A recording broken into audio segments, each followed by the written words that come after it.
ተናስተልን ሰላም በኢትዮጵያና በመላው ዓለም ያላችሁ ተጋታዮች እንደምን ቆያችሁ 7 ሰዓት ነው ተወዳጁ የዜና ሾው ዜና ኢትዮጵያ እዚህ አዲስ አበባ ከሚገኘው የኢቢሲ ዋናው ስቱዲዮ ተመልሷል እስከ 8 ሰዓት ቆይታ ስናደርግ የተለያዩ ጉዳዮችን እንዳስሳለን በዋናነት ደግሞ ዛሬ የተከበረ የሚገኘው 84ኛው የአርበኞች የድል በዓልን የተመለከቱ ዘገባዎችን አካተን ከእንግዳም ጋር ቆይታ እናደርግበታለን መታሰቢያ ደረጃና ሰለሞን ኃይለ ኢየሱስ የዛሬ ዜና ኢትዮጵያን እየመራን ቆይታ ያደረግን ነው የምንገኘው አብራችሁን ስላላችሁ እናመሰግናለን የ7 ሰዓት አበይት ጉዳዮቻችንን እንጠቁማችሁ ያሁኑ ትውልድ ከኢትዮጵያውያን አርበኞች የሀገር ወዳድነትና ትጋት ሊማር ይገባል ሲሉ የፌዴራል ፕሬዝዳንት ታዬ አጽቀሥላሴ ገለጹ 84ኛው የአርበኞች የድል በዓል የፌዴራል ፕሬዝዳንት ታዬ አጽቀሥላሴ በተገኙበት ተከብሯል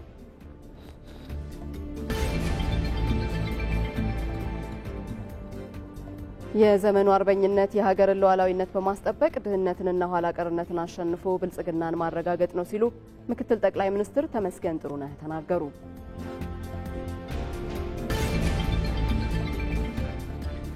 ማህበራዊና ኢኮኖሚያዊ ቀውስ ያስከተለባቸው የሰላም ችግር እንዲቀረፍ ከመንግስት ጋር ለመስራት ቁርጠኛ ስለመሆናቸው በማዕከላዊ ጎንደር ዞን ወገራ ወረዳ ነዋሪዎች ተናገሩ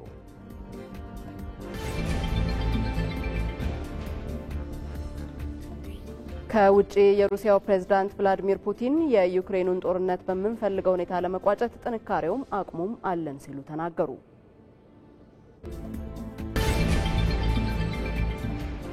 ሃሪኬን በተጫዋችነት ዘመኑ የመጀመሪያው ዋንጫውን ከባየር ሚዩኒክ ጋር አሳክቷል ከስፖርት የመረጥነው ጉዳያችን ነው እነዚህንና ሰፊ ጉዳዮችን እየዳሰሰ ዜና ኢትዮጵያ ከመላው ኢትዮጵያ ከናንተ ከተመልካቾቹ ጋር ቆይታ ያደርጋል ከስቱዲዮ በተጨማሪ በተለያዩ ሁነቶች ላይ ካሉ ባልደረቦቻችን ቀደም ሲል መረጃዎችን ስንጋራ ነበር አሁንም እንቀጥላለን ሙላ አለማየሁ በቀጥታ መስመራችን ላይ ይገኛል ዛሬ በአጀንዳ ጉዳያችን 84ኛውን የአርበኞች የድል በዓልን በተመለከተ ሰፊ ጉዳዮችን እንዳስሳለን አከባበሩን በተመለከተ ከሙላ ተጨማሪ መረጃዎችን እንጋራለን በተመሳሳይ እንግዳም ጋብዘናል በዚሁ ጉዳይ ላይ እንግዳችን የታሪክና የቅርስ ባለሙያ እንዲሁም ደግሞ ተመራማሪ የሆኑት ተረፈ ወርቁ ናቸው ሳቸውንም ማግኝተን ሐሳባቸውን እየተጋራን በዜና ኢትዮጵያ አጀንዳ ጉዳያችን ቆይታ እናደርጋለን ሁሉንም ዘገባዎች እየተከታተላችሁ አብራችሁን ትዘልቁ ዘንድ ያክብሮት ድጋሜ ግብዣችን ነው የተወደዳችሁ ወደ ቀዳሚው ዘገባ እንሻገራለን የዘመኑ አርበኝነት የሀገርን ሉዓላዊነት በማስጠበቅ ድህነትና ኋላ ቀርነትን አሸንፎ ብልጽግናን ማረጋገጥ ነው ሲሉ ምክትል ጠቅላይ ሚኒስትር ተመስገን ጥሩነህ ተናገሩ ምክትል ጠቅላይ ሚኒስትሩ ብርህ አእምሮዎች በክህሎት የበቁ ዜጎች በሚል መሪ ሐሳብ የተዘጋጀውን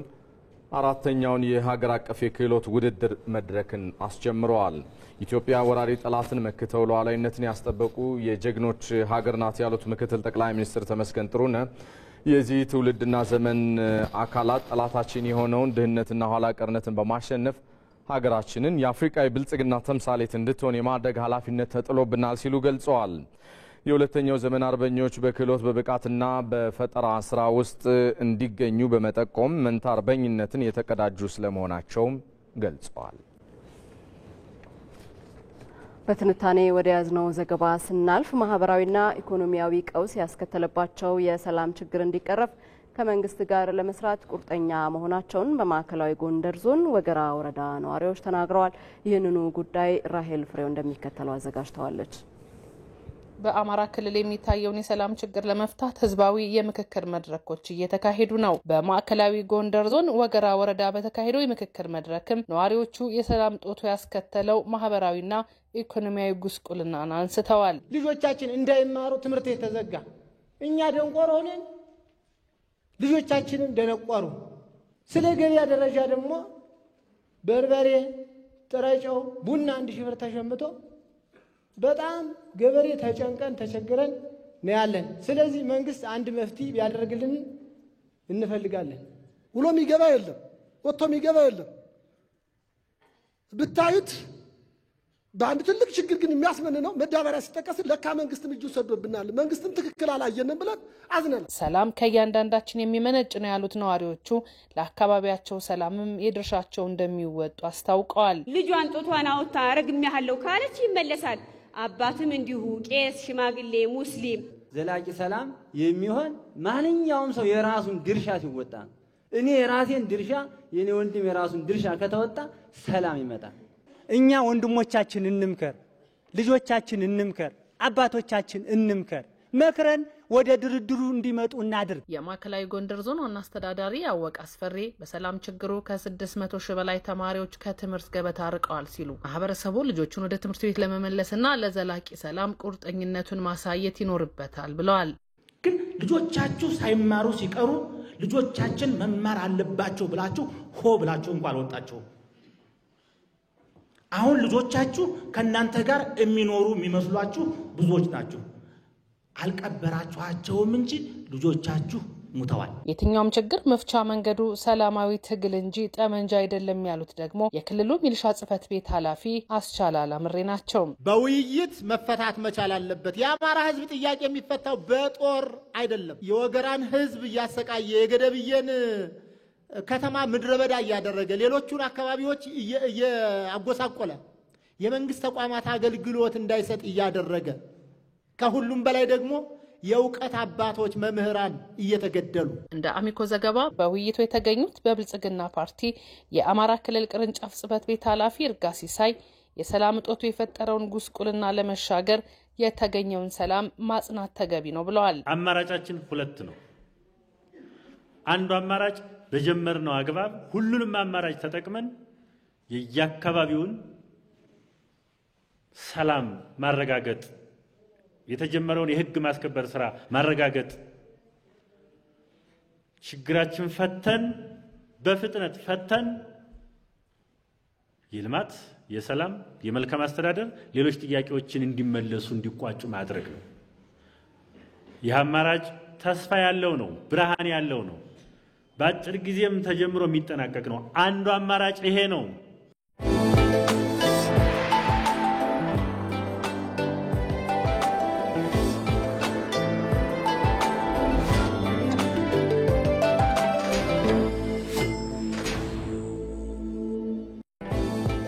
ተመልሰናል። የተወደዳችሁ 84ኛውን የድል በዓል የተመለከቱ ዘገባዎችን በቀጥታ ስርጭት እየተከታተላችሁ እንደዚሁም ደግሞ ቀደም ሲል የተከታተላችሁ የታሪክ ፖድካስት የኢትዮጵያ ብሮድካስቲንግ ኮርፖሬሽን አንጋፋው ተቋም 60 ዓመት በቴሌቪዥን መስኮት 90 ዓመት በብሔራዊ ሬዲዮ በአንጋፋው እንደዚሁም ደግሞ 25 ዓመታትን በኤፍኤም አዲስ 97.1 ቆይቷል። ቀደም ሲል እና በተደጋጋሚ ጊዜ የምናስመለከታችሁ ታሪክ ፖድካስት ደግሞ በቅርቡ የሚጀምረውና የኢትዮጵያ ብሮድካስቲንግ ኮርፖሬሽን ወደ ይዘት የሚለውን አብይ አጀንዳ የሚያስተዋውቅበት በርካታ የታሪክ ውይይቶች የሚደረግበት ፖድካስት ነው። እንግዲህ ሰፋ ያለ መረጃዎችን ደግሞ በቅርብ ቀን ይዘን የምንመለስ ይሆናል። እውነት ነው። ታሪክ ፖድካስት በቅርቡ ይጀምራል። ተመልካቾቻችን ጠብቁን። የተለያዩ ጉዳዮች የሚዳሰሱበት ነው። የኢትዮጵያ ብሮድካስቲንግ ኮርፖሬሽን ማህበራዊ ኃላፊነቱን ከሚወጣባቸው መንገዶች ውስጥ አንዱ ተደራሽነቱን ማስፋት እንዲሁም ደግሞ የይዘትና የአቀራረብ ለውጥ ማድረግ ነው። አሁን ደግሞ በፖድካስት መጥቷል። በቅርቡ ይፋ ይደረጋል። ተመልካቾች ስለምትከታተሉን እናመሰግናለን። ከዜናዎቻችን መሀል ካፍታ ቆይታ በኋላ ስንመለስ ወደ ኮሪያ ዘምተው በሬዲዮ ኦፕሬተርነት ኃላፊነታቸውን በጀብድነት የፈጸሙ ግለሰብ ታሪክ ካፍታ በኋላ እናጋራችኋለን። በሌላ ዜና ደግሞ ከመንዝ እስከ ቡልጋ ሀገራቸውን ከጠላት ወራሪ ለመታደግ ለ2 ዓመታት የትጥቅ ትግል ስላካሄዱት ደጃዝማች ኃይለማርያም ማሞም የምንነግራችሁ ይኖረናል።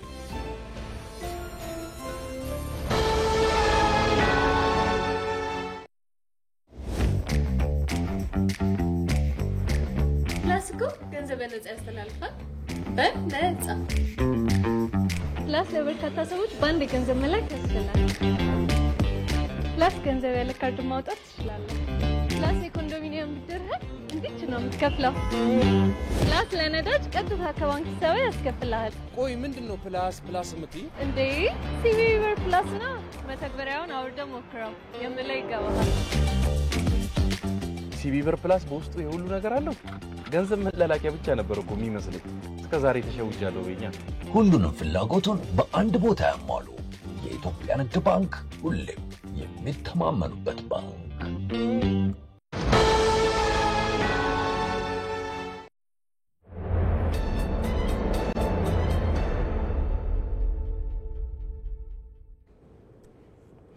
የተወደዳችሁ ተመልሰናል። ዜናዎቻችን ይቀጥላሉ። አጀንዳ ዘገባ ላይ ደርሰናል። ዛሬ 84ኛው የአርበኞች የድል ቀን እየተከበረ ይገኛል። ኢትዮጵያ እንደ ብዙሃኑ የዓለም ህዝብ ከጥቂቶቹ የምትመደበው በየዓመቱ የድል ቀንን በማክበር የምትታወቅ ሀገር ነች። ለዚህም እንግዲህ አያት ቅድመ አያቶቻችን ክብር ይግባቸው ለዛሬው ቀንም እንኳን አደረሳችሁ እንላለን።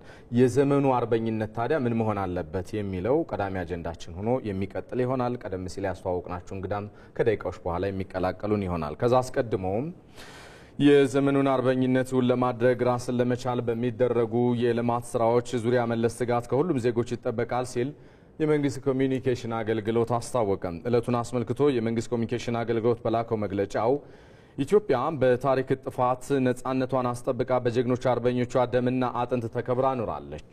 ለዚህም ለጥንታዊ ኢትዮጵያ ጀግኖች አርበኞች ክብርና ምስጋና ይገባቸዋል ብሏል። አገልግሎት መስሪያ ቤቱ ለኢትዮጵያ ቴሌቪዥን በላከው መግለጫ ሀገር ግን በአንድ ወቅት ድል ብቻ ሉዓላዊነቷ ተከብሮ ዝናዋ ገዝፎና በዓለም ናኝቷ አይዘልቅም ያለው አገልግሎት መስሪያ ቤቱም ኢትዮጵያ በየዘመኑ ጊዜው የሚጠይቀውን ዘርፈ ብዙ አርበኝነት ከዜጎቿ ትጠብቃለች ሲልም አስፍሯል። የመንግስት ኮሚኒኬሽን አገልግሎት በዚህ ወቅት ኢትዮጵያ በአዳዲስ አውድ በቀጠለ ተጋድሎ አርበኞችን እያፈራች ድሎችንም እያስመዘገበች ትገኛለችም ብሏል። ኢትዮጵያ ጨለማን ተጋፍተው የህዳሴ ግድብን እውን ያደረጉ በአረንጓዴ አሻራ በየዓመቱ በቢሊዮን የሚቆጠር ችግኞችን በመትከል የሚንከባከቡ በየተሰማሩበት መስክ ከሚጠበቅባቸው በላይ ስኬት በማስመዝገብ የምግብ ሉዓላዊነትንና የኢትዮጵያን ብልጽግና የሚያረጋግጡ የከተሞቿን ገጽታና ዘመናዊነት የሚያሻሽሉ አርበኞች በየዘመኑ እያፈራች ትገኛለች ሲልም አስታውቋል። መግለጫው ቀደምቶቻችን በደምና በአጥንት የተከሉት አርበኝነት በዚህ ዘመን በላብና በእውቀት ወደ ላቀ ደረጃ እየተሸጋገረ እንደሚገኝ በመግለጽ ጭምር የግዛት አንድነትና ሉዓላዊነትን በመጠበቅ ረገድ ዛሬም እንደ ትናንቱ የኢትዮጵያ ጀግኖች በምድር በአየር በባህርና በሳይበር ግንባሮች 24 ሰዓታት በንቃት ኢትዮጵያን የሚጠብቁ ልጆቿን በምልአትነትም ጠቅሷል። የመንግስት ኮሚኒኬሽን አገልግሎት ኢትዮጵያ ያላትን ጸጋ በመግለጽና በላቀ ደረጃ ጥቅም ላይ በመዋል ብልጽግናዋን ለማረጋገጥ የሚተጉ የሌላ ግንባር ጀግኖችም እንደፈጠረችም ገልጿል። የራሱን ወንዝ በራሱ ገንዘብና ጥረት በርካታ አሻጥሮችንና መሰናክሎችን ተሻግሮ የህዳሴ ግድብን ለስኬት ያበቃ ትውልድ ሙሉ አርበኛ ስለመሆኑም ገልጿል። መግለጫው ኢትዮጵያ ያላትን የሚታረስ መሬት ጦም ሳያድር ተገቢውን ግብዓትና ቴክኖሎጂ ተጠቅሞ በጋ ከክረምት በማምረት የምግብ ሉዓላዊነትን የሚያረጋግጠው የእንስሳት እርባታ ላይ አተኩሮ በመስራት የተሻሻሉ ዝርያዎችን በመጠቀም የኢትዮጵያን የስጋና ወተት እንደዚሁም የአትክልትና ፍራፍሬ ፍላጎት ለማሟላት የሚተጋው አርሶ አደርና አርብቶ አደር አርበኛ ስለመሆኑም ይጠቁማል። መግለጫው በተለያዩ የኢንቨስትመንት መስኮች ኢንቨስት ያደረገው በኢንቨስትመንቱ በሀገር ውስጥ ያመረተውን ውጤት ለዜጎች የሚሸጠውና ለዓለም ገበያ ተወዳዳሪ ምርቶችን በማቅረብ የውጭ ምንዛሬ የሚያስገኘው ባለሀብትና ሰራተኛም አርበኛም ነው ይላል። የኢትዮጵያን የተፈጥሮ ጸጋዎች የከርሰ ምድርና የገጸ ምድር ሀብቶች በመለየት ወደ ተጨባጭ ሀብትነት መቀየር አርበኝነት ስለመሆኑም በመግለጫው አትቷል። ከተሞች የስልጣኔ ማዕከል እንደመሆናቸው በመሰረተ ልማት ዝርጋታ በአገልግሎት አሰጣጥ በጽዱነት ለሌሎች አብነት እንዲሆኑ ማድረግ መቻል አርበኝነት ስለመሆኑም ይገልጻል። ኢትዮጵያ የትናንቷን አርበኞች በምትዘክርበት ልክ የዛሬና የነገ አርበኞቿም ለመዘከር ቃል እንደምትገባም አስታውቋል። ይህንን ለማድረግም የዘመኑ አርበኝነት በዋነኛነት ድህነትን ማሸነፍ፣ ራስን መቻልና የዲጂታል ሉዓላዊነትን ማረጋገጥ መሆናቸውን የመንግስት ኮሚኒኬሽን አገልግሎት በመግለጫው አስታውቋል። የዛሬዋ ኢትዮጵያ የአርበኝነት ተጋድሎ ከትናንቱ እንደዚሁም በእጅጉ የሰፋ የምልአት ህዝቡን ተሳትፎ በብዙ ችግሮች የሚወጣና ችግሮችንም የሚቋቋም ስለመሆኑ ገልጿል። መግለጫው ልጆቿ ዳግም ሀገር የጠየቀችውን ሁሉ የመክፈል ልምድና ታሪክ አላቸውና በመፍጠንና በመፍጠር ያሳኩታል ሲል የኢትዮጵያ ፌዴራላዊ ዲሞክራሲያዊ ሪፐብሊክ የመንግስት ኮሚኒኬሽን አገልግሎት ለኢትዮጵያ ቴሌቪዥን በላከው መግለጫው አስታውቋል። በዚሁ በ84ኛው የአርበኞች የድል በዓል ላይ ያተኮሩ ዘገባዎቻችን አሁንም ይቀጥላሉ። የአሁኑ ትውልድ ከኢትዮጵያውያን አርበኞች የሀገር ወዳድነትና ትጋትን ሊማር ይገባል ሲሉ የኢፌዴሪ ፕሬዝዳንት ታዬ አጽቀሥላሴ ተናገሩ። 84ኛው የአርበኞች የድል በዓል የኢፌዴሪ ፕሬዝዳንት ታዬ አጽቀሥላሴ በተገኙበት በዛሬው ዕለት በድምቀት ተከብሯል። ፕሬዝዳንት ታዬ አጽቀሥላሴ በአርበኞች መታሰቢያ ድል ሐውልት የአበባ ጉንጉንም አኑረዋል። ፕሬዝዳንቱ በዚህ ወቅት እንዳሉት የአርበኞች ድል የፋሺዝምና ቅኝ ግዛት እሳቤ ዳግም እንዳያንሰራራ ያደረገ ነው ብለዋል። ይህንንም በሀገር ወዳድ ኢትዮጵያውያን አርበኞች ብርቱ ተጋድሎ ለዓለም ያሳየንበት ስለመሆኑም አንስተዋል። የአሁኑ ትውልድ ከኢትዮጵያውያን አርበኞች የሀገርን ፍቅርና ትጋትን በመማር ለሀገር እድገት ተባብሮ መስራት እንደሚገባም አንስተዋል። በጀግኖች ጠላትን ድል በማድረግ ምርኮኞችንም በርህራሄ የመያዝ ጠንካራ እሴት ከአባቶቻችን ልንወርስ ይገባል ብለዋል ፕሬዝዳንቱ። እዚህ ጉዳይ ላይ ቆይታ እናደርግና በቀጥታ መስመራችን ላይ የሚገኘው ባልደረባችን ሞላ አለማየሁን እናገኘዋለን። ሞላ እንዴት ቆይተሃል? ዳግም ተገናኝተናል። ዛሬ 84ኛው የአርበኞች የድል በዓል በተለያዩ መርሃ ግብሮች በድምቀት ሲከበር ነበረ። ክብረ በዓሉን ተከታትለሃል። በአጠቃላይ የተላለፉ መልእክቶችና የበዓሉ ድባብስ ምን ይመስል ነበር? አመሰግናለሁ መታሰቢያና ሰለሞን። ዛሬ 84ኛው የአርበኞች የድል ቀን ወይም የድል በዓል እየተከበረ ይገኛል። ከዛሬ 84 ዓመት በፊት እንግዲህ የኢትዮጵያ ሰንደቅ ዓላማ በወራሪው ፋሽስት ጣሊያን ዝቅ ብሎና ከክብሩ ወርዶ የነበረው ዳግም ወደ መንበሩና ወደ ከፍታው የተሰቀለበት ዕለት ነው። በ5 ዓመት የአርበኝነት ተጋድሎም ኢትዮጵያውያን ዘር፣ ቀለም፣ ጾታና ልዩነታቸውን ወደ ጎን በማለት ኢትዮጵያን ክብሯን ሊነካ የመጣውን ወራሪውን ኃይል በጋራ በዱር በገደሉ በመዋደቅና በመፋለም የኢትዮጵያን ነጻነት ዳግም የመለሱበት ነው። ከ5 ዓመቱ ተጋድሎ በኋላ ኢትዮጵያ ሰንደቅ ዓላማ ከፍ ብሎ እንዲውለበለብ አስችሏል። ከዛሬ 84 ዓመት በፊት ይህ ቀን እንግዲህ የድል ቀን ማለት ታሪክን መለስ ብለን በከፍታ እንድንመለከት ከዛም ደግሞ ዛሬም ደግሞ በጽናትና በተስፋ በከፍታ እንድናይ ነገን ደግሞ በተስፋ እንድንመለከት የሚያስችል መሆኑን የፌዴሪ ፕሬዝዳንት ታዬ አጽቀሥላሴ ዛሬ በተከበረው 84ኛው የድል በዓል ላይ ተናግረዋል። በብሔራዊ ደረጃም የሚከበርበት የድል ሐውልት ላይ 4 ኪሎ በሚገኘው የድል ሐውልት በዓሉ ሲከበር ከፍተኛ የመንግስት ኃላፊዎች ጥሪ የተደረገላቸው የውጭ ዲፕሎማቶችን ጨምሮ ሌሎች አባትና እናት አርበኞች ተገኝተዋል። እንግዲህ በዓሉ ሲከበር የተለያየ ሽልላዎች፣ ፉከራዎች በዓሉን የሚያስታውሱ በቦታው ላይ ነበሩ፣ ተከናውኗል። በኮሪደር ልማት ቦታው መዋቡ ይታወቃል። 4 ኪሎ ፕላዛ ከዚሁ ጋር ተያይዞ በድምቀት ለመጀመሪያ ጊዜ ማለት ይቻላል ዘንድሮ ቦታው የድል በዓልና ድምቀትን በሚመጥን ደረጃ ነበር የተከበረው። ዛሬ የነበረው ድባብ ከፍተኛና ድምቀት የተስተዋለበት ነው ማለት ይቻላል። በበዓሉ ላይ የተገኙት የፌዴሪ ፕሬዝዳንት ታዬ አጽቀሥላሴ ከድል ቀንና ከድል በዓል በርካታ ትውፊቶችን መውረስ እንችላለን፣ በርካታ ነገሮችን መማር እንችላለን። እንደ ሀገርና እንደ ሕዝብ ቁመን በኩራት ታሪካችንን እንድናወራ ሉዓላዊነታችንን ለዓለም እንድናሳይ ያደረገን ቀን መሆኑን አንስተዋል። እንግዲህ የድል ቀን ስናከብር በርካታ ትውፊቶች አሉት። ከዚህ ውስጥ አንዱ ጀግንነት፣ አገር መውደድን፣ በሀገር ፍቅርንና ርህራሄን የምንማርበት ነው ብለዋል። እንግዲህ እንደሚታወቀው ኢትዮጵያውያን በጀግንነት ከተዋደቁና ነጻነታቸውን ካስከበሩ በኋላ በምርኮ ያዟቸውን በርህራሄ በመንከባከብ ነው የሚታወቁት ሲል ፕሬዝዳንት ታዬ ገልጸዋል። እስኪ ተከታትለን እንመለስ። ከኢትዮጵያውያን አርበኞች የምንማረው ለሀገራችን ያለንን ፍቅር፣ ለብሔራዊ ነጻነታችን ያለንን ቀናይነት፣ አገራዊ ሉዓላዊነታችን ለማስከበር ያለንን ቁርጠኝነት እና እንደ ሀገር ለራሳችን የምንሰጠው ክብር ነው። የሀገርን ታላቅነት በውል የተገነዘቡ ስለ ኢትዮጵያ ክብርና ስለ ሕዝቦቿ ነጻነት ሲሉ መስዋዕት የሚሆኑ ይህንንም የአኩሪ ሀገር ፍቅር ለትውልድ ለማሻገር ጽኑ ፍቅር ያላቸው ዜጎች የሚኖሩባት ሀገር መሆኑ ነው። የኢትዮጵያን የጀግንነት ተጋድሎ ርህራሄ የነበረው ከጭካኔ ጋር አይተዋወቅም። የጀግኖች ውሎና አስተምሮ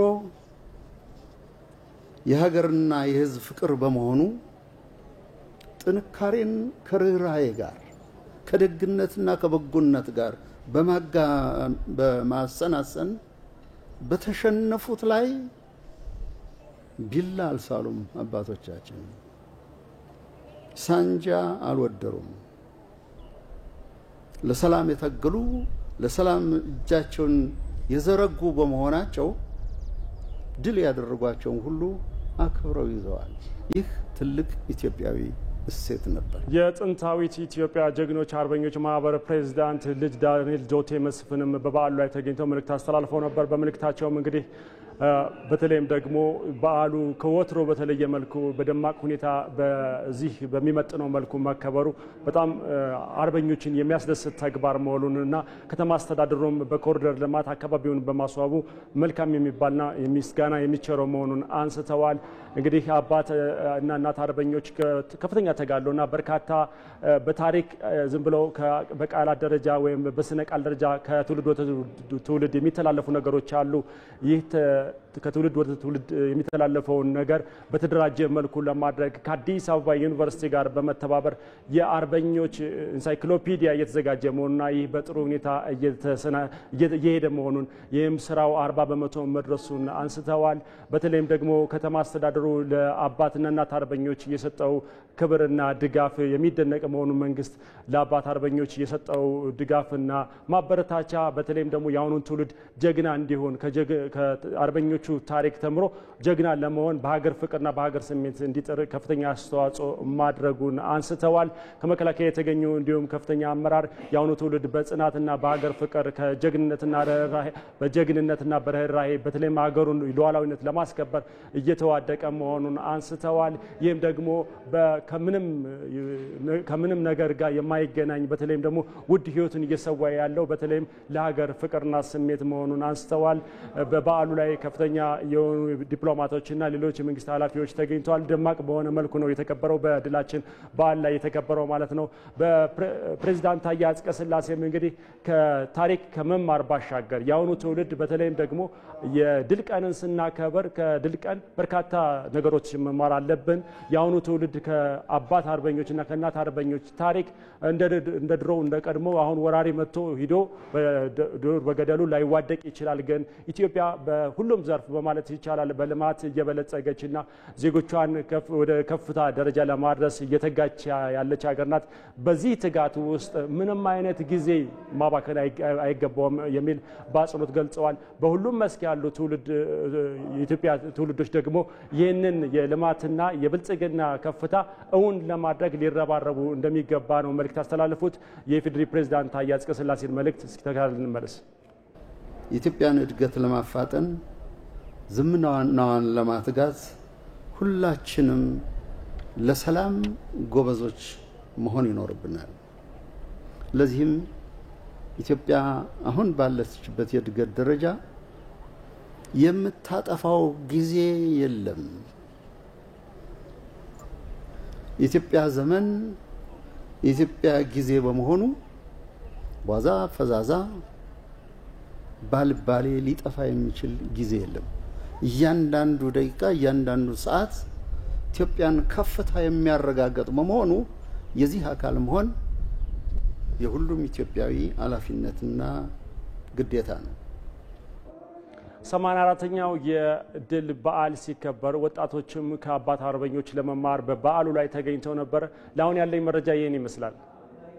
ሞላ እናመሰግናለን ስለ መረጃዎች። መልካም ቀን ይሁንልህ። ተመልካቾቻችን ዛሬ የነበረውን 84ኛው የድል በዓል አጠቃላይ አከባበር ምን ይመስል እንደነበረ በተንቀሳቃሽ ምስል እናጋራችሁ።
ተመልሰናል። የተወደዳችሁ ሸጎሌ አካባቢ ከሚገኘውና በቀጥታ ስርጭት ከምትከታተሉበት የኢቢሲ ስቱዲዮ እየተላለፈ የሚገኘው ዜና ኢትዮጵያ እንደቀጠለ ነው የሚገኘው። 84ኛውን የድል በዓል ሳቢያ በማድረግ ምላሽና ማብራሪያ እንዲሰጡን እንግዳ ጋብዘናል። እንግዳችን የታሪክና የቅርስ ባለሙያ እንዲሁም ተመራማሪ ተረፈ ወርቆ እዚህ ስቱዲዮአችን ናቸው። መጠነኛ ቆይታ ይኖረናል። ለጊዜው ታብዝተን እናመሰግናለን። እንኳን ደህና መጡ።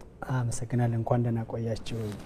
እንግዲህ ኢትዮጵያ በየዘመኑ የገጠሟትን ተግዳሮቶች፣ ጦርነቶች ልንል እንችላለን ያለ ልዩነት ቆመው ሉዓላዊነትን የማስከበር ልምምድ ታሪክ ውስጥ ያስገቡን አባቶች ያጸኗት ሀገር ላይ ነው የምንገኘውና የነሱን ሚና በምን መንገድ ነው መግለጽ የምንችለው? በተለይ የሀገር ሉዓላዊነት፣ የሀገር አንድነት፣ የሀገር ልዕልናና ክብር ከትውልድ ትውልድ ሳይሸራረፍ እንዲቀጥል በማድረግ ረገድ ማለት ነው። እሺ አመሰግናለሁ ሰለሞን።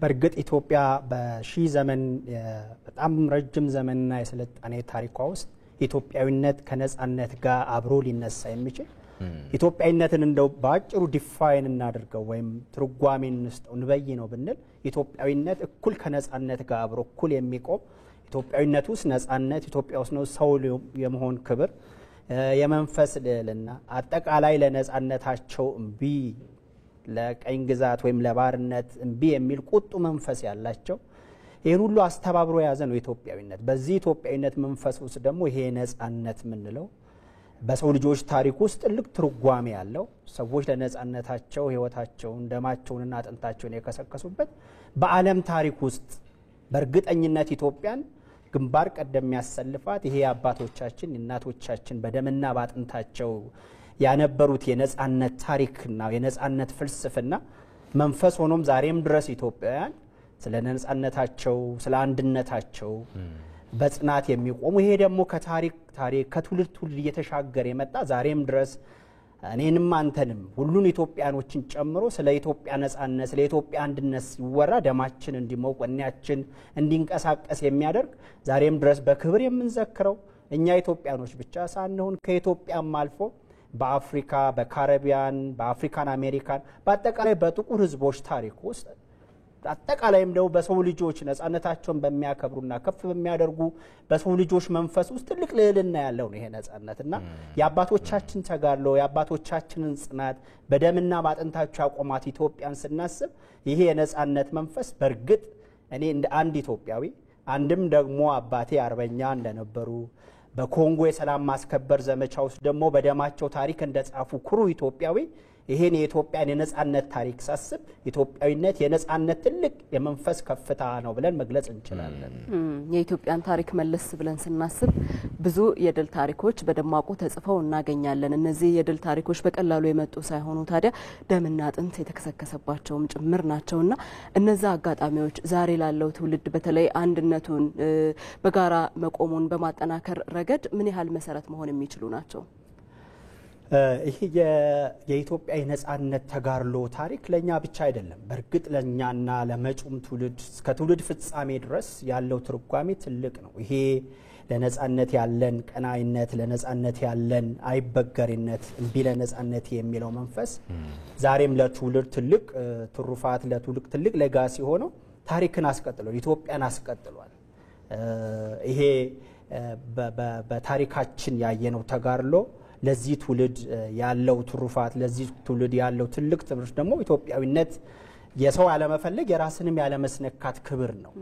እንግዲህ በተጋድሎቻችን አሁን እንግዲህ የጸረ ፋሽስት ተጋድሎ ቀደም ክቡር ፕሬዝዳንቱም በታላቁ በአርበኞች በድል በዓል ላይ ለመግለጽ እንደሞከሩት ኢትዮጵያዊነት ለይቅርታ፣ ኢትዮጵያዊነት ለርህራሄ፣ ኢትዮጵያዊነት ለጀግንነት፣ ለነጻነት የመቆም ትልቅ የስብዕና ነው። በዚህ ስብዕና ውስጥ ኢትዮጵያውያኖች በዓለም ታሪክ ውስጥ በጀግንነት በተጋድሎ ያደረጉት ታሪክ ዛሬም ድረስ ትልልቅ የነጻነት አርበኞችን ስናነሳ ኔልሰን ማንዴላ፣ እነ ሮበርት ሙጋቤ፣ እነ ማርከስ ጋርቬ፣ እነ ንኩርማን ስናነሳ በሀገራቸው የነበሩ የቀኝ ግዛት ተጋድሎ እንዲያቀጣጥሉ ትልቅ ወኔና ክብር የሆናቸው ከአድዋ አንስቶ እስከ ማይጨው እስከ ካራማራ ያሉ የኢትዮጵያን የተጋድሎ ታሪክ ውስጥ እነዚህ አባቶቻችን በደማቸውና ባጥንታቸው ያቆማት ጽኑ የሆነች ኢትዮጵያ ከኢትዮጵያም ድንበር ተሻግሮ ለዓለም አቀፍ ወዲያውም ከሰሞኑ ከሁለት ሳምንት በፊት ለአንድ ስብሰባ ኮሪያ ነበርኩና የኮሪያን የጦር መታሰቢያ ሙዚየም ለማየት እድል አግኝቼ ነበርና በዛ ምድር ላይ ኢትዮጵያዊነት እንዴት የነጻነት ከፍታ መንፈስ እንደሆነ የኢትዮጵያ ሰንደቅ ዓላማ ለኮሪያ ነጻነትና ሰላም ደማቸውን ህይወታቸውን የከፈሉ ጀግኖች አባቶች እናቶቻችን ስማቸው በክብር መዝገብ ላይ ሰፍሮ እዛ ስፍራ መገኘት በራሱ ውስጥ የሚያሳድረው ውስጣችን ውስጥ የሚያንቀለቅለው የነጻነት ችቦና መንፈስ አለና ይሄ ኢትዮጵያዊነት ከአፍሪካም ከካሪቢያንም ከአሜሪካም ምድር ተሻግሮ እስከ ኮሪያ ድረስ የበራ ትልቅ የነጻነት ፋናና ችቦ ነው ማለት እንችላለን። ስለዚህ ዛሬም የምናስበው ዛሬም የምናከብረው የምንዘክረው የድል የአርበኞቻችን ቀን ኢትዮጵያዊነት ወይም የጥቁር ህዝብ ታሪክ መሰረት የተጣለበት የነጻነታችን አርማና ካስማ ነው ማለት እንችላለን። መቼም በጣም ግሩም ገለጻ ነው እየሰጡን ያሉት። ይሄን የመጨረሻ ጥያቄ እናድርገው እስኪ ተረፈ። በየዘመኑ የሚመጣው ትውልድ መቼም ስለ ኢትዮጵያ ሉዓላዊነትና ክብር ሲያስብ ሲጋደል ከኢትዮጵያዊነት የተሻገረ ሉላዊነት ያለው ነው። የካሪቢያን ሀገራት በምን አይነት መንፈስ ስለ ነጻነትና ስለ አንድነታቸው መንቀሳቀስ ሲጀምሩ የሚያነሱት የኢትዮጵያን የድል ታሪክም ጭምር ስለሆነና ይሄ ዘመን አርበኝነቱ ምንድነው መገለጫው? የኛ ዘመን የትኛውን አርበኝነት ነው እየጻፈ ማለፍ ያለበት? ገድሉስ እንደምን ያለ ነው? እርግጥ ነው አሁን እንዳነሳው ለምሳሌ የዛሬ 50-60 ዓመት በፊት ኢትዮጵያኖች ወደ ኮሪያ ሲዘምቱ ኮሪያ የነበረችበት ድህነት አስከፊ ሆነ ጦርነትና እርስ መከፋፈል ውስጥ ዛሬ ያን ታሪክ ምዕራፍ በከፊልም ቢሆን አልፈው ዛሬ ኮሪያ በዓለም ውስጥ ካሉ ትልልቅ ኢኮኖሚዎች ውስጥ የምትመደብ ሀገር ሆናለች። እንደሱ ብቻ አይደለም። ደቡብ አፍሪካን ተመልከተ። ደቡብ አፍሪካ ነጻነት ኢትዮጵያ መስዋዕትነት የከፈለች ሀገር ናት። ለናሚቢያ ነጻነት ግርማዊ ቀዳማዊ ኃይለ ሥላሴ ንጉሠ ነገስቱ የኢትዮጵያ መንግስት ዓለም አቀፍ ፍርድ ቤት ለናሚቢያ ነጻነት ጠበቃ አቁመን ተከራክረናል። ለነ ጆሞ ኬንያታ ለነ ንኩርማ ዋጋ የከፈለን ሀገሮች ነን። ለሌሎች አገሮች ሰላምና ነጻነትና ዋጋ የከፈለን ሀገሮች በእኛ ትውልድ ዘመን ደግሞ ኢትዮጵያዊ አንድነት እርስ በርሳችን ያለን መተሳሰርና መጋመድ በደምና በአጥንት በአባቶቻችን መስዋዕትነት የተጋመደ የአንድነታችንን መንፈስ ማጠንከር እርስ በርሳችን ያለን ልዩነት በማጥበብ እንዳልከው ቅድም ሉዓላዊነት በሆነ አፍሪካ የሆነ ፓን አፍሪካ እንላለን። የፓን አፍሪካ እንቅስቃሴ እኛ አፍሪካ ህብረት መቀመጫ ሀገሮች ነን። እኛ የጥቁር ህዝቦች የነጻነት አርማና ተምሳሌት የሆነች ሀገር ነን። ዛሬ ዓለም ከኛ ምንድነው የሚጠብቀው? ሰላምን፣ አንድነትን በእርስ በእርስ የመተሳሰር መንፈስ ውስጥ ለሰው ልጆች አንድነት ለሰው ልጆች ሰላም በቀደመው ዘመናችን ለሌሎች ሀገሮች የከፈለውን መስዋዕትነት ዛሬ ደግሞ ለሀገራችን ሰላም ለሀገራችን አንድነትና አብሮነት ሌላ ሐውልት ሌላ ታሪክ የምናቆምበት ኃላፊነት ታሪክ እኛ ላይ እዚህ ሁሉ ላይ ጥሩ ብዬ አስባለሁ። ስለዚህ ዛሬ ኢትዮጵያን ወደ ተሻለ አንድነትና መስማማት የሚያደርሰን ዓለም ሁሉ እንግዲህ አፍሪካ ህብረት መቀመጫ ሀገሩ ለአፍሪካ እናት ተብለን የምንጠራ ሌሎች እንደ ጥላ የሚያዩን አገሮች አሉ። ስለዚህ ዓለም በሚጠብቀን ልክ አንድነታችንን ፍቅራችንን ቅድም ክቡር ፕሬዝዳንቱ እንዳሉ ለሌላው ያሳየነውን ራዕይና ይቅርታ እርስ በርሳችን ያን ይቅርታና ራዕይ በመገላለጽ መጥፎ ታሪክ የምንለውን በይቅርታ ሽረን አንድ የሚያደርጉንን በጎ የሆኑ ታሪኮቻችን ደግሞ ወደፊቱ የመሻገሪያ ድልድይ ማድረግ አንድ የታሪክ ዋና ቁልፍ መሰረቱም ይሄ ነው። ታሪክ የትውልዶች እድገት ቁልፍ መሳሪያ ነው። ይሄን የታሪክ እውነት ስንረዳ ኢትዮጵያዊነት በነጻነት ማማ ላይ ከፍ ያለ የነጻነት ክቡር መንፈስና ፍልስፍና መሆኑን ስንረዳ ይሄ ትውልድ ያለው ትልቅ የታሪክ አደራ ኢትዮጵያን በአንድነት መንፈስ ውስጥ ዛሬም ለዓለም ዛሬም ለአፍሪካ ከፍ ብላ እንድትታይ ይሄ የትውልድ የታሪክ አደራ አለብን እላለሁ። የታሪክና የቅርስ ባለሙያ እንደዚሁም ተመራማሪ ተረፈ ወርቁ እዚህ ስቱዲዮአችን ተገኝተው ጥሩ ቆይታ ስለሰጡን ሙያዊ ምላሽና ማብራሪያም ስላጋሩን በተመልካቾች ስም ማብዝተን ነው የምናመሰግነው። እናመሰግናለን። መልካም ቀን ይሁንላችሁ። እንቀጥላለን። ተመልካቾቻችን በዚሁ ባነሳነው ጉዳይ ላይ የተሰናዱ ዘገባዎችን ይዘን ነው የምንቆየው። በሁለተኛው የኢጣሊያ ጦር ወረራ በ5 ዓመቱ ተጋድሎ ኢትዮጵያውያን አባት አርበኞች ደማቸውን አፍስሰው ህይወታቸውን ሰውተው መጪውን ትውልድ በማሰብ ያለ ልዩነት ነጻነቷን ጠብቀው ያቆዩዋትን ሀገር የትውልድ ጊዜው በሚጠይቀው አርበኝነት ሉዓላዊነቷን ሊያስከብር እንደሚገባ የኢትዮጵያ ቅርስ ባለስልጣን ዋና ዳይሬክተርና የታሪክ መምህርና ተመራማሪው ረዳት ፕሮፌሰር አበባው አያሌው ተናገሩ። የታሪክ ተመራማሪው አክለውም ከኢኮኖሚ ተጽዕኖ መላቀቅና በቴክኖሎጂ ሀገርን ማላቅ የወቅቱ የአርበኝነት ተጋድሎ ስለመሆኑ አንስተዋል። ከባልደረባችን ብሩክ ተስፋዬ ጋር በነበራቸው ቆይታ ከራስ አንደበት ይህንኑ ጉዳይ እንከታተል።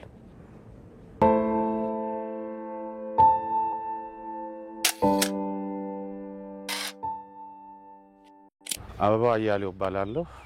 የኢትዮጵያ ቅርስ ባለስልጣን ዋና ዳይሬክተር እንዲሁም የታሪክ መምህርና ተመራማሪ ነኝ። መላ ኢትዮጵያውያን እንኳን ለ84ኛው የድል በዓል አደረሳችሁ አደረሰን። ሚያዝያ 27 በኢትዮጵያ ታሪክ በጣም ጉልህ ቦታ ያለው ነው። የድል በዓል ተብሎ ከ1934 ዓመተ ምህረት ጀምሮ ይከበራል። የሚከበርበትም ምክንያት ፋሺስት ጣሊያን ለ5 ዓመት ከ1928 እስከ 1933 በኢትዮጵያ ላይ ወረራ ፈጽሞ የኢትዮጵያ የቁርጥ ቀን ልጆች በየቦታው ያሉት ብሔር ሳይለያቸው፣ ቋንቋ ሳይለያቸው፣ ሃይማኖት ሳይለያቸው ለ5 ዓመታት ባይበገሬነት ተዋግተው ሚያዝያ 27 1933 ዓመተ ምህረት የኢትዮጵያ ሰንደቅ ዓላማ በአሁኑ ዩኒቲ ፓርክ ያኔ በታላቁ ቤተ መንግስት የተውለበለበችበት ነው እና ጣሊያን ድል የተመታበት ኢትዮጵያ ደግሞ ነፃነቷን፣ ህልውናዋን፣ ሉዓላዊነቷን ያስጠበቀችበት ቀን ስለሆነ ነው።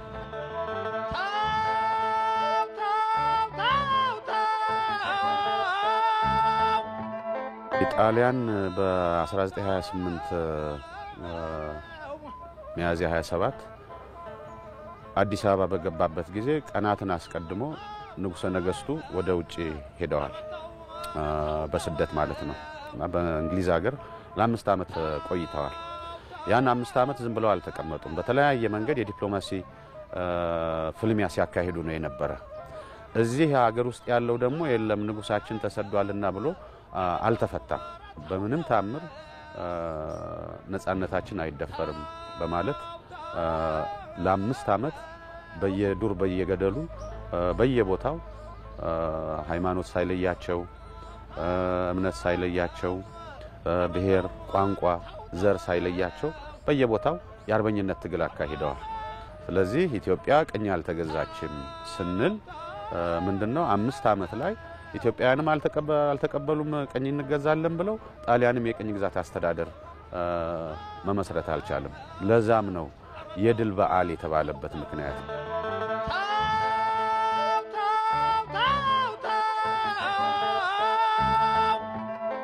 የወትሮ አርበኝነት እንግዲህ በዲፕሎማሲ መልኩ ንጉሠ ነገስቱን ጨምሮ፣ ሁለተኛ ደግሞ የውስጥ አርበኛ ሆኖ ከጣሊያን ያደሩ መስሎ መረጃ በማቀበል እንቅስቃሴዎችን፣ ሌሎችንም የጦር ፕላኖች ለአርበኞች በማቀበል፣ የውጭ አርበኛ ደግሞ የለየለት አርበኛ የምንለው እንግዲህ ብረት አንስቶ ጣሊያንን በየጢሻው በየተራራና ሸንተረሩ ሲዋጋ የነበረ ነው። ያኔ ይሄ ነበር አርበኝነት። ለምን? ወቅቱ ነፃነትን ማስጠበቅ፣ ሉዓላዊነትን ማስጠበቅ ስለሆነ የወቅቱ አርበኝነት የትጥቅ ትግል ማድረግ ነው፣ መዋጋት ነው። ያም በስተመጨረሻ ስኬት አምጥቷል። አሁን ዘመን ደግሞ እንግዲህ ብረት አንስተን የምንዋጋው ጠላት የለንም። የወረረን የውጭ ኃይል የለም። የውጭ ወረራ እንደ ድሮው ታንክና አውሮፕላን አስነስቶ ሰራዊት አሰልፎ መውረር ሳይሆን መልኩን ቀይሮ በሁለት በኩል ነው የሚመጣው። አንደኛ በኢኮኖሚ በኩል፣ ሁለተኛ በቴክኖሎጂ በኩል። አሁን ባለንበት ዓለም ነባራዊ ሁኔታውን ብንወስደው ትልቅ እንግዲህ አንድን ሀገር የማቆርቆዣ የመጨቆኛ መሳሪያው እንደገና ደግሞ ያሰበበት ላይ እንዳይደርስ የማድረጉ በኢኮኖሚ ተጽዕኖ መፍጠር፣ በቴክኖሎጂ ደግሞ በተለያየ መንገድ በተጽዕኖ ስር ማዋል ነው። የአሁኑ ዘመን ትውልድ መማር ያለበት ይሄን ነው። ኢኮኖሚያችን እንዴት ማደግ አለበት? የሀገር ህልውና ከንቱ ነው በኢኮኖሚ ካላደጉ፣ በኢኮኖሚ ተገዳዳሪ ካልሆኑ ማለት ነው።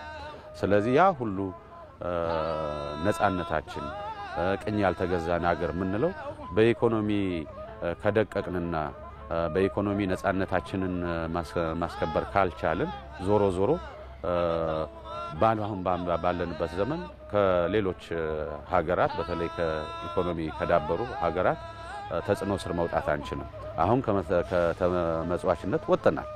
በብዙ ነገር በስንዴ ምርት ብንል በሌሎችም የኢንዱስትሪ ምርቶች ኢትዮጵያ ወደፊት እየተንደረደረች ነው።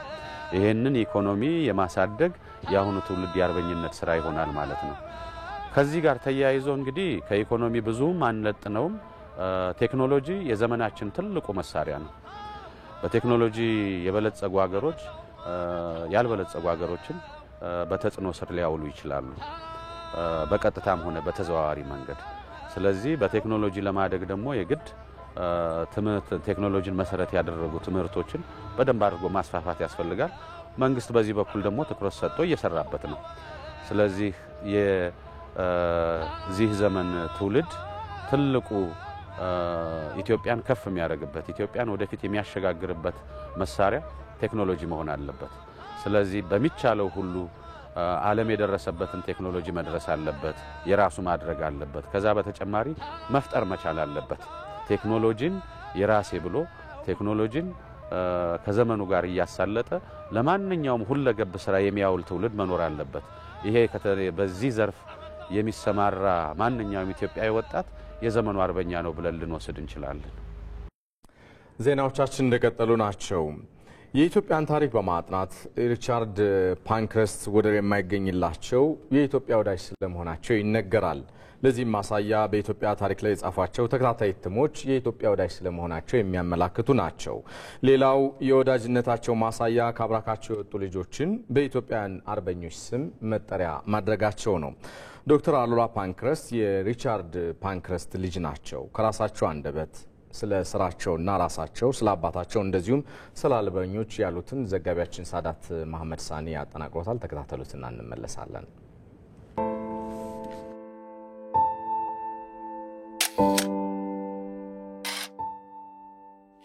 አሉላ ፓንክረስት ባላለኝ የሪቻርድ ፓንክረስት ልጅ ነኝ።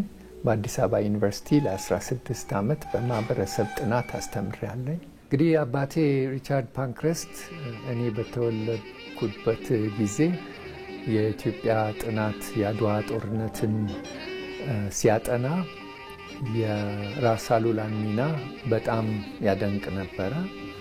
ራስ አሉላ የጣሊያን ጦርን በጣም ይጠራጠር ነበር። መሪዎቹ አደጋ ሊያደርሱ እንደሚችሉና ጦርነቱን የኢትዮጵያ ጦር ባልተዘጋጀ ጊዜ ሊጀምሩ ይችላሉ በመጠርጠር ሰላይ ልኮ ያው የጊዮርጊስ ቀን ነበረ እና ከቤተ ክርስቲያን አፄ ምኒልክ መኳንንቱ ቶሎ ወጥተው የጦር አዛዦቹ ወደ ጦር ግንባር እንዲገቡ የእሳቸው ሚና ቀላል እንዳልነበረ፣ ስለዚህ እኔ በዛን ወቅት ስለተወለድኩኝ እና የኢትዮጵያ ኢኮኖሚያዊ ታሪክ የሚል አንድ መጽሐፍ እያሳተመ ስለነበረ በዛ ምክንያት ነው አሉላ ብሎ የሰየመኝ። የጥንታዊት ኢትዮጵያ ጀግኖች አርበኞች ማህበር የሚያደርገው ጥረት ታሪክ እንዳይረሳ የሚያደርገው ትግል ቀላል አይደለም። ብዙ አርበኞች እንግዲህ በወቅቱ የነበሩት በጣሊያን ወረራ ጊዜ በህይወት አብዛኞቹ ባይኖሩ እንኳን ልጆቻቸው ያ ታሪክ እንዳይረሳ እንዲዘከር እና ምን ያህል መስዋዕትነት እንደተከፈለበት ወጣቱ በተለይ እንዲያውቀው ታሪኩን እንዳይረሳ እና ይህንን ድል በቀላሉ እንዳልተገኘ የ5 ዓመት ትግል መሆኑ ወደ 300,000 ህዝብ ሊሆን ይችላል የሞተው በጦርነቱ ወቅት እና አርበኞቹ ጣሊያን ፋሽስት የጣሊያን ግዛት እዚህ ኢትዮጵያ ተቀባይነት እንደሌለው እንዲታወቅ እና እነሱ እንዲሸነፉ ያደረጉት ጥረት በጣም የሚደነቅ ነውና የወጣት ትውልዱ ይህን ነገር በደንብ እንዲረዳው በየጊዜው በየአመቱ መዘከር አለበት ብዬ ነው ማምነው። ከነድንቅነሽ ጀምሮ እዚሁ በኢትዮጵያ ያለው ስልጣኔ ያለው ታሪክ ያለው የባህል ስብስብ እና በጣም በተለያዩ አካባቢዎች የተለያየ ቋንቋና ባህል የመኖሩ ነገር ይሄ ራሱን የቻለ ሀብት ነው። ወጣቱ ትውልድ እንዲሰማ እንዲያነብ በሚዲያ እንዲያውቀው የሚደረገው ጥረት ምናልባት በቂ ላይሆን ይችላል። ማስታወስ ያስፈልጋል። ምክንያቱም ታሪክን በማወቅ የተደረገውን ልፋትና ጥረት መዘናጋት አያስፈልግም፣ ማስታወስ ያስፈልጋል። ምክንያቱም ለማንነት ትልቅ አስተዋጽኦ አለው እና ቀላል ድል አልነበረም። ምናልባት በቂ ትኩረት አላገኘም እና ይሄ ሊሻሻል ይገባል ብዬ አስባለሁ። ምክንያቱም ብዙ ያልተጠና፣ ያልተቆፈረ፣ ያልታወቀ በጣም ሀብታም ታሪክ ያለን አገር ያለን። ስለዚህ ይሄ ይበልጥ እንዲታወቅ ብዙ ጥረትና ልፋትና የወጣቱ ትውልድ እዚህ ላይ የመሳተፍና ይበልጥ የማወቁ ግዴታ ያለበት ይመስለኛል። አባቶች ከፈጸሙት የአርበኝነት ገድል ተሞክሮ በመውሰድ ስኬታማ ለመሆን ተግቶ መስራት እንደሚያስፈልግ በደቡብ ኢትዮጵያ ክልል የተለያዩ ተቋማት ሰራተኞች ገለጹ። አርበኛ የመሆን እድል በራስ እጅ ላይ በመሆኑ ትውልዱ የተሻለ ነገር ሰርቶ አሻራውን ማኖር እንዳለበትም ነዋሪዎቹ ተናግረዋል። ባልደረባችን ተመስገን ተስፋዬ ነው አስተያየቶቻቸውን ያሰባሰበው፣ እንደሚከተለው ይቀርባል። አርበኝነት ግዴታ ህይወትን መስጠት ብቻ ሳይሆን ማለት ደምን በማፍሰስ ወይም በመዋጋት ብቻ ሳይሆን በየዕለት እንቅስቃሴያችን አርበኝነትን ማሳየት እንችላለን። ለኔ ሀገር ፍቅር ማለት ይሄ ነው። በመልካም ስራ መገለጽ ስለሚችል አርበኝነት እድሉ አለን። አሁንም ለወጣቶችም፣ ለጎልማሶችም፣ ከተማ ላሉትም፣ ገጠር ላሉት፣ ስራ ላላቸው፣ ለሌላቸው ሁሉም አርበኝነት እድሉ በእጃችን አለ። አባቶቻችን የአርበኝነት ጀግንነት ድላቸውን በመፈጸም ሀገርን እኛ ያስተላለፉበት ሁኔታ ነው ያለው። አሁን ድህነትን ከመዋጋት አኳያ በርካታ ስራዎች እንደ መንግስት እንደ ሀገር እየተሰራ ነው ያለው።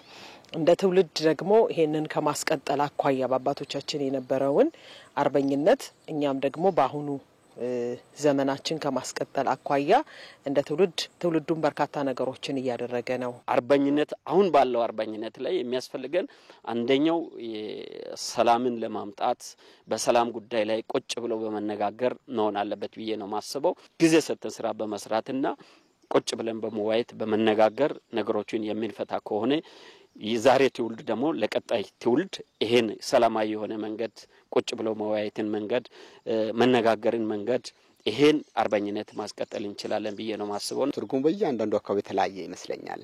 እኔ ሀገር ወዳድነትን አንደኛው ከመንደር ወዳድነት ለይቶ ማየት ያስፈልጋል። ሀገር ማለት ሀገር ነው። በትልቁ ፒክቸር ወይ ትልቁን ስዕል ማየት ያስፈልጋል ብዬ አስባለሁ።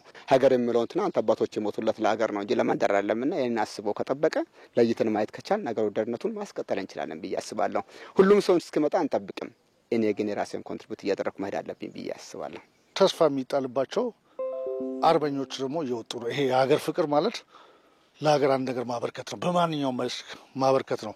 ስራ በቀን 8 ሰዓት መስራት ሲገባ 10 ሰዓት ድረስ ሰርተ አንድ ወገንህን ጤና ባለሙያ ከሆንክ አከመ ብትወጣ የአርበኝነት ምልክት ነው። ይሄ በእኔ በኩል አንዳንድ ወጣቶች ላይ በግልጽ እየታየ እየመጣ ነው እና ትራንዚሽን ላይ ነው ያለው። ተስፋ አለ ባይ ነኝ። ምሰራው ለህዝቤ ነው። ምሰራው ከራሳችን ባሻገር እስኮፓችንን አስፍተን በማየት ድህነትን መዋጋት ላይ ተረጅነትን መጸየፍ ላይ ትውልዱ በደንብ መስራት አለበት ብዬ ነው ማምነው። ዜናዎቻችን እንደቀጠሉ ናቸው።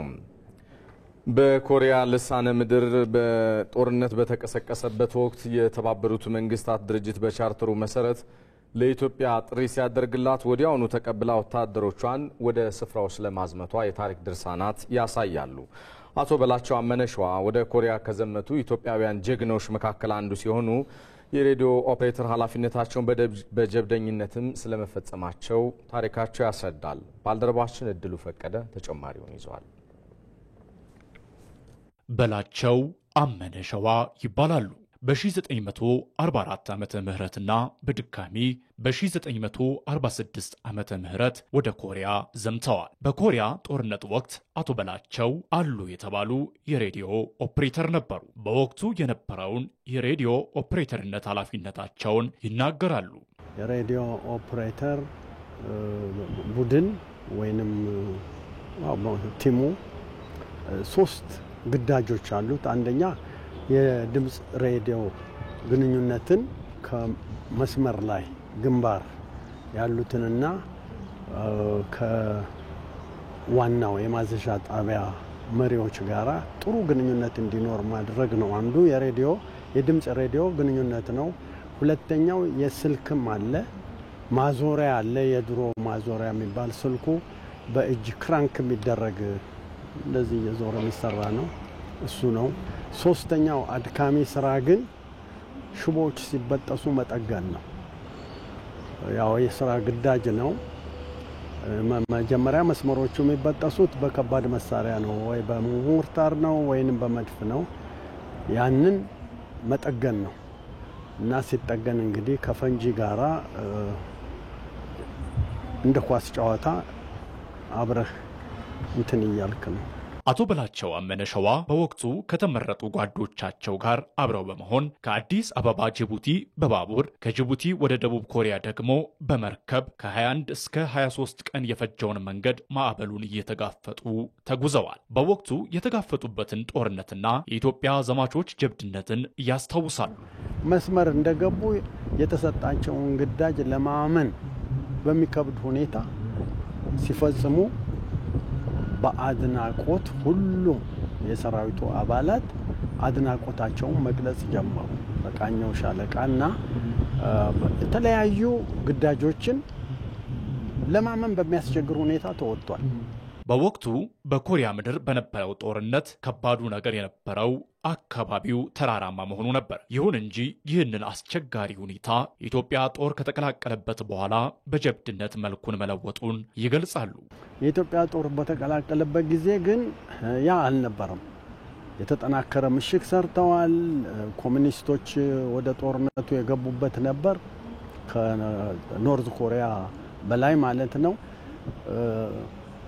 አንዱን ውጊያ ጨርሰው እፎይ ሳትል ነው እንደገና ሌላ ውጊያ የሚገጥምህና ከባዱ ያ ነበር። እንግዲህ ያንን መወጣት ነው። አቶ በላቸው አመነ ሸዋ በወቅቱ ከጦርነቱ ባሻገር የነበረውን አዝናኝ ገጠመኝ ፈገግታ በተሞላ መንፈስ ያስታውሳሉ። በበረዶ ጊዜ ነው እና ወንዙ ደርቋል።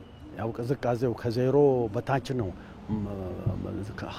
እስከ ማይነስ 20 30 ድረስ ይሄዳል እና እሱ ሲሻገር ጫፏ ላይ ረገጠ መሰለኝ። ጫፏ ተሰበረችና እግሩ ገባ ውሃ ውስጥ። ጫማውን ለማውጣት 3 ጥንቸኞች፣ እሱ ረዘም ያለ ነው፣ 3 ጥንቸኞች መፈለግ ነበረብን።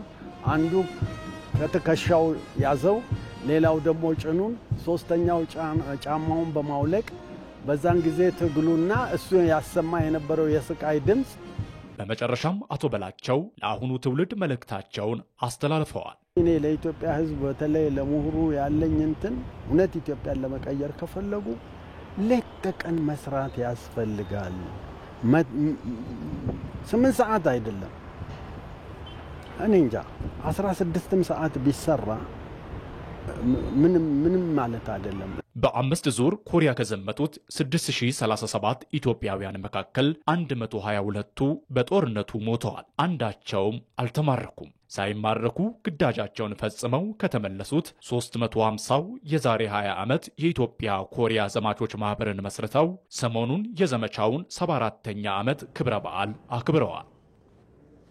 አሁንም አንድ ጀግና ኢትዮጵያዊ እናስታውሳችሁ። በደብረ ብርሃን በኩል ዳግም ኢትዮጵያን ሊወር የመጣውን የጣሊያን ጦር በመደምሰስ ጀግንነታቸውን አስመስክረዋል።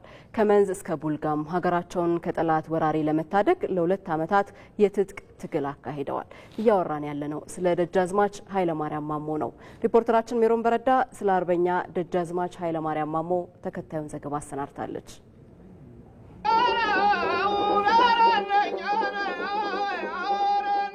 ኢትዮጵያ በአድዋ ጦርነትም ሆነ በፋሽስት ጣሊያን ዳግም ወረራ ሀገርን ከአራቱም ማዕዘን በጀግንነት ሲዋጉና ጠላትን ሲያስጨንቁ የነበሩ በርካታ ጀግና አርበኞች እንደነበሯት ታሪክ የከተበው እውነት ነው። ከነዚህ መካከል ደግሞ በዳግም የፋሽስት ጣሊያን ወረራ ወቅት በደብረ ብርሃን በኩል ጠላትን ፋታ አሳጥተው ሲያስጨንቁ የነበሩት ደጃዝማች ኃይለማርያም ማሞ አንዱ ናቸው። መተኮሱንማ ማንም ይተኩሳል፣ ኃይለማርያም ማሞ አንጀት ይበጥሳል ተብሎ የተገጠመላቸው ከተኮሱ የማይስቱት እኚህ አርበኛ በወቅቱ ሀገራቸው በ1928 ዓ.ም በጠላት ኃይል ወረራ ሲገጥማት የ32 ዓመት ወጣትም ነበሩ።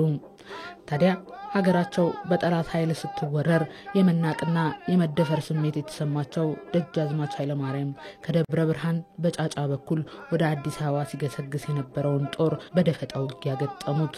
በዚህ ውጊያም 170 የፋሽስት ወታደሮችን ማረኩ። 170 ወታደሮችን በማረክ ብቻ ያላቆሙት አርበኛው አዲስ አበባ የገባውን ጦርም በደፈጣ ውጊያ ማስጨነቅን ያዙ።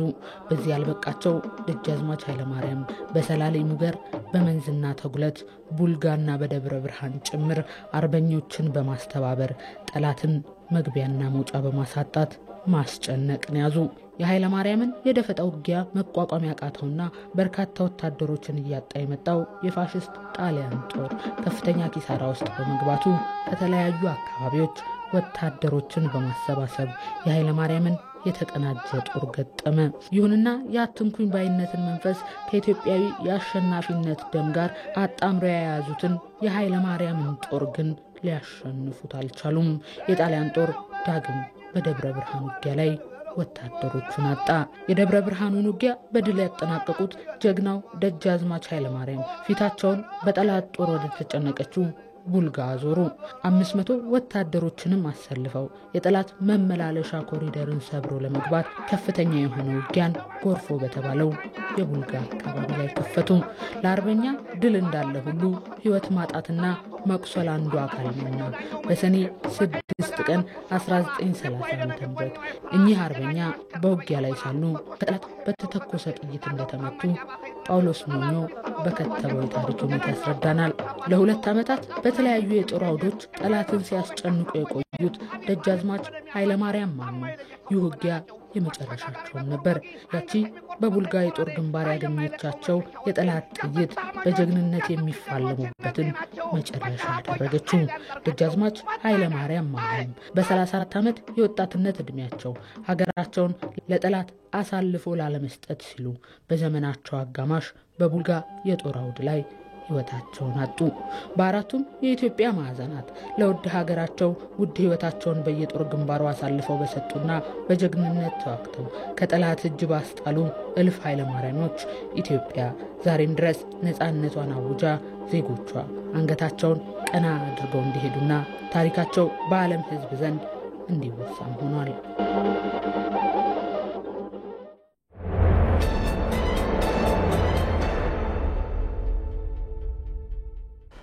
ከአጀንዳ ዘገባችን ወጣ ብለናል። የተወደዳችሁ አሁን ደግሞ ከውጭ ለትንታኔ የመረጥነው ጉዳይ እናጋራችሁ። የሩሲያ ፕሬዝዳንት ቭላዲሚር ፑቲን የዩክሬንን ጦርነት በምንፈልገው ሁኔታ ለመቋጨት ጥንካሬውም አቅሙም አለን ሲሉ ተናግረዋል። ባልደረባችን አለም ነዋሳይ በትንታኔ ተመልክቶታል። ኮንፈረንስ com o presidente Vladimir Putin ፕሬዝዳንት ቭላዲሚር ፑቲን የዩክሬኑን ጦርነት የሚፈለግበት መቋጫ ላይ ለማድረስ ሩሲያ በቂ ጥንካሬና አቅሞች አሏት፣ የኒውክሌር መሳሪያዎቻችንን ለመጠቀም የሚያስገድደን ሁኔታ እንደማይኖር ተስፋ አደርጋለሁ ብለዋል። ፑቲን በሀገራቸው ቴሌቪዥን ሩሲያ ክሬምሊን ፑቲን 25 ዓመታት በሚል ርዕስ እየተላለፈ በሚገኘው ተከታታይ ዘጋቢ ፊልም ላይ አዘጋጁ በጦርነቱ ምክንያት የኒውክሌር አደጋ እየጨመረ ሊመጣ ስለሚችልበት ሁኔታ ጠይቋቸው ነበረ። እጃችን ሳት እንዲለው ለማድረግ ሆን ብለው ሊተናከሉን ይፈልጋሉ አሉ ፑቲን ሲመልሱ። እስካሁን የኒውክሌር መሳሪያዎችን እንድንጠቀም አላስፈለገንም፣ ወደፊትም እንደማያስፈልገን ተስፋ አደርጋለሁ ብለዋል። ሲቀጥሉም ይህን በ2022 የተጀመረ ጦርነት ራሽያ የምትፈልጋቸውን ውጤቶች በሚያረጋግጥ ሁኔታ ተገቢ መቋጫ ላይ ለማድረስ በቂ ጥንካሬና የሀብት ምንጮች ወይም አቅሞች አሉን ብለዋል። ፕሬዚደንት ፑቲን ጦርነቱን በፈረንጅ 1989 ከበርሊን ግንብ መፍረስ በኋላ ወደ ሞስኮ የተጽዕኖ ክልል ውስጥ ኔቶን በማንሰራፋት ራሽያን ካዋረደው ምዕራቡ ዓለም ጋር ያላትን ግንኙነት በወሳኝ መልኩ የሚበይን ፍልሚያ አድርገው ይመለከቱታል። ፕሬዚደንት ቭላዲሚር ፑቲን ቀድሞ የሶቪየት ኅብረት የስለላ ድርጅት KGB ኮሎኔል የነበሩና በፈረንጅ 1999 የመጀመሪያው የራሽያ ፌዴሬሽን ፕሬዚደንት ቦሪስ የልሲን ሕመማቸው እየበረታ ስለመጣ በእግራቸው ተተክተው ሀገሪቱን እንዲመሩ የመረጧቸው መሆኑ አይዘነጋም። ፕሬዚደንት ቭላዲሚር ፑቲን በ25 ዓመታት የሥልጣን ቆይታቸው ከሶቪየቱ መሪ ጆሴፍ ስታሊን የ29 ዓመታት አገዛዝ ቀጥሎ ሁለተኛው መሪ ናቸው። ፑቲን በተቾቻቸው ዘንድ ሥልጣኑን በአፋሽ አጎንባሾችና በሙስና ላይ የመሠረተና ራሽያን ለግርጣትና ውዥንብር የዳረገ ሲሏቸው በሕዝብ አስተያየት መመዘኛዎች በተገለጸው 85 በመቶ ሕዝባቸው ብይን ደግሞ የምዕራባውያኑን እብሪት የበገረና ያሟሸሸ የ1983ን የሶቪየት ኅብረት መፍረስ ተከትሎ የተፈጠረውን ቀውስ የገታ ታሪክ ሰሪ ናቸው። አሁን ደግሞ ለዜና ኢትዮጵያ ወደ ተዘጋጀው የስፖርት ዘገባ ነው የምናልፈው። ሃሪኬን በተጫዋችነት ዘመኑ የመጀመሪያ ዋንጫውን ከባየር ሙኒክ ጋር አሳካ። በዘመናዊ እግር ኳስ ከሚጠሩት ጥቂት ምርጥ አጥቂዎች አንዱ የሆነው እንግሊዛዊው ከ6 የፍጻሜ ዋንጫ ጦቶች በኋላ ከክብሩ ጋር ተገናኝቷል። አንተነህ ሲሳይ ይሄኛው በዘመናዊ እግር ኳስ የሁለት ድንቅ አጥቂዎች ፍጻሜ ነው። የሃሪኬን የአመታት ዋንጫ ፍለጋ መፍትሄ ያገኘበትና የቶማስ ሙለር የባየር ሙኒክ ቆይታ ፍጻሜው የተደመደመበት አጋጣሚ። እንግሊዛዊ አጥቂ ብዙ የታማበትን የዋንጫ ድርቅ ለአንዴና ለመጨረሻ ጊዜ ሲያሰናብት፣ ባየር ሙኒክም የምንጊዜም የክለቡን ባለታሪክ ተጫዋች ቶማስ ሙለርን ሸኝቷል። ገና የ10 ዓመት ልጅ እያለ ባየር ሙኒክን የተቀላቀለው ቶማስ ሙለር በ25 ዓመታት ቆይታው 13 የሊግ ክብሮችን ጨምሮ በአጠቃላይ 32 ዋንጫዎች አሳክቷል። 749 ጨዋታዎችን አድርጎ 248 ግቦችንም አስቆጥረዋል። የባቫሪያኑ ታማኝ አገልጋይ ይሄኛው ዓመት የሙኒክ የመጨረሻ መሆኑን ሲያሳውቅ በዋንጫ ድርቅ የተመታው ሃሪኬንም በሕይወቱ የመጀመሪያውን ክብር አሳክቷል።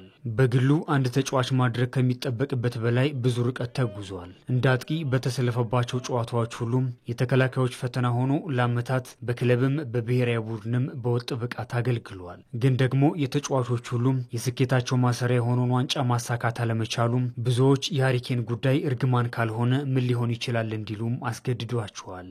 የ31 ዓመቱ ሃሪኬን ትላንት ባየር ሊቨርኩሰን ከፍራይበርግ ነጥብ መጋራቱን ተከትሎም ባየር ሙኒክ የቡንደስሊጋውን ዋንጫ ማንሳቱን እስኪያረጋግጥ ድረስ በክለብም በብሔራዊ ቡድንም ለ6 ፍጻሜዎች ደርሶ ዋንጫውን ከማየት ውጭ መውሰድ አልቻለም። በቶትናም ሆትስፐር የ14 ዓመታት ቆይታው በ280 ግቦች ጂሚ ግሬቭስን በመብለጥ የክለቡ ከፍተኛ ግብ አስቆጣሪ ሲሆን በእንግሊዝ ብሔራዊ ቡድንም ከታሪካዊ አጥቂ ሰር ቦቢ ቻርልተንና ዋይኒ ሮኒ በላይ 71 ግቦችን ከመረብ አሳርፈዋል። ሃሪኬን ከቶትናም ጋር 2 ጊዜ ሊግ ካፕ የፍጻሜ ተፋላሚ ሆኗል። አንድ ጊዜ ደግሞ በትልቁ የአውሮፓ ሻምፒዮንስ ሊግ በተመሳሳይ ለፍጻሜ ቢደርስም አንዳች ነገር ግን ማድረግ አልቻለም። ግብ አዳኙ በሰሜን ለንደን ለቶትናም ሆትስፐር ታምኖ በበርካታ ውጣ ውረዶች ውስጥ ቢያልፍም ከዚህ ክለብ ለልፋቱ መካሻ የሚሆን አንድስ እንኳን ዋንጫ ማግኘት አልቻለም። በሌላ በኩል ከእንግሊዝ ብሔራዊ ቡድን ጋር በ2020 እና በ2024 የአውሮፓ ዋንጫ ለፍጻሜ ደርሷል። ነገር ግን በክለቡ የጠመመበት እድል ከሀገሩም ጋር አልሰመረለትም። የተጫዋቾች ዝውውርን ያክል አሰልቺ በሆነው የሃሪኬን ዋንጫ ጦት ብዙ ተብሏል፣ ብዙ ተጽፏል። የለንደን ተወላጁ በእንግሊዝ ፕሪሚየር ሊግ በግሉ 3 ጊዜ የሊጉ ከፍተኛ ግብ አግቢ ሆኖ ሲጨርስ 6 ጊዜ ደግሞ የዓመቱ ምርጥ 11 ውስጥ ተካቷል። ደግሞም በዓለም ዋንጫ ጭምር የወርቅ ጫማ ተሸላሚ ከመሆን ጀምሮ በርካታ ክብሮችን ቢያሸንፍም እነዚህ ሁሉ ግን ዋንጫ ለማሳካት ዋስትና አልሆኑትም። ሃሪኬን ቶትናምን ለቆ ዋንጫ ፍለጋ ከ2 ዓመታት በፊት ወደ ባየር ሙኒክ ቢያመራም አጀማመሩ ግን አስደንጋጭ ነበር። በጀርመን የአሸናፊዎች አሸናፊ ዋንጫ ባየር ሙኒክ ከአርቢ ላይፕዚግ ጋር ባደረገው ጨዋታ ሃሪኬን አሊያንዝ አሬናን ከመርገጡ ከዋንጫ ጋር ሊገናኝ ነው ቢሉም የሆነው ግን የተገላቢጦሽ ነው። እንግሊዛዊ አጥቂ ተቀይሮ በገባበት ጨዋታ ባየር ሙኒክ በአርቢ ላይፕዚግ 3-0 ተሸንፎ ዋንጫውን አጣ። ሃሪኬን ዋንጫ ለማሳካት በትንሹ 10 ወር እንዲጠብቅ ማደረገው። ይሄ ብቻም አይደለም። አጥቂው በመጀመሪያ ዓመቱ በሊጉ ብቻ 36 ግቦችን ቢያስቆጥርም ባቫሪያኑ ለ11 ተከታታይ ዓመታት የነገሱበትን ዋንጫ ክስተት በነበረው ባየር ሊቨርኩሰን ተነጠቁ። አሁን ሃሪኬንና ዋንጫ ሆድና ጀርባ ናቸው። የሱ ጉዳይ ከድልም ከፍ ብሎ እርግማን ነው ሲሉ የነበሩት ትክክል ባይሆኑም ለሐሳባቸው ማረጋገጫ ሌላ ምክንያት አገኙ። ነገር ግን በቶትናም ቤት ካለ ዋንጫ 14 ዓመታትን የታገሰው ሰው በባየር ሙኒክ 2ኛ ዓመቱ ላይ መጥፎ ድሉን ሰብሮ ከእንግሊዝ በማይል ተጉዞ ጀርመን የደረሰበትን ዓላማ አሳክቷል።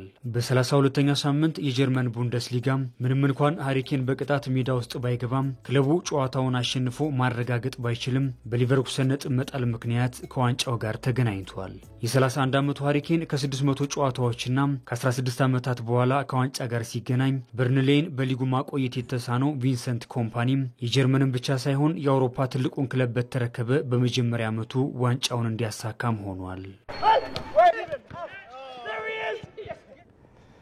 እኩለ ቀን 6 ሰዓት ጀምሮ እስካሁን ሰዓት ድረስ 84ኛውን የአርበኞች የድል ቀን በዓል ሳቢያ በማድረግ በቀጥታ ስርጭት ተከታተሉት የነበረው ዘገባችንን ዳይሬክተራችን አማን በአማን እንድንውል ረድቶናል። እናመሰግናለን። መታሰቢያ ደረጃና ሰለሞን ኃይለ ኢየሱስ ዜናዎችን እየመራን ቆይታ አድርገናል። አብራችሁን ስለነበራችሁ እጅግ አድርገን እናመሰግናለን። በሰላም ዋሉ።